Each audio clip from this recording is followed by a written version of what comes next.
Hey guys, in this video I will show you how you can fix startup issues and startup and black screen issues on Valorant and on Windows.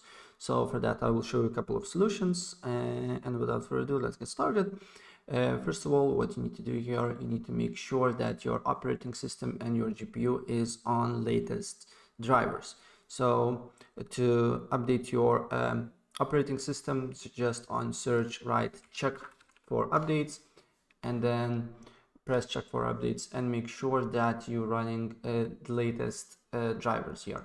And if you don't, just here it will be download button that you need to press, download and install the drivers and reboot your computer. And same with GPU. If you're using NVIDIA GPU, I would advise you to go to GeForce Experience, and then you need to go to drivers and check for updates and make sure your GPU also on the latest updates. If you're using AMD, you probably know how to update your GPU drivers, right?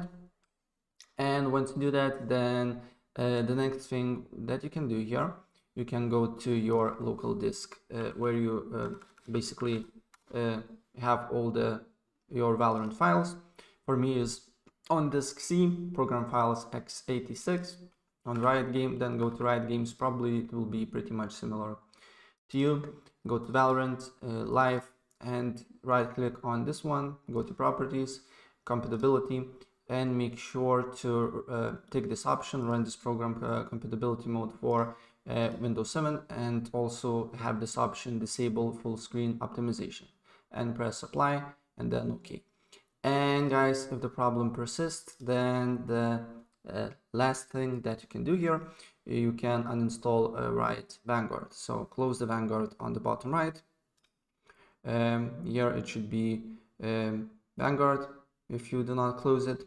And then you need to go to Control Panel, then go to Programs and Features, and then locate Vanguard here, as you can see here. Riot Vanguard, and then uninstall. And when you try to launch a Riot client and you want to basically go to Valorant game, it will install Riot Vanguard automatically, right? So do these steps, reboot your computer and try again and look if you have some startup issues or black screen ones, right? So if I help you out, please press like button and subscribe for more. Take care. Bye.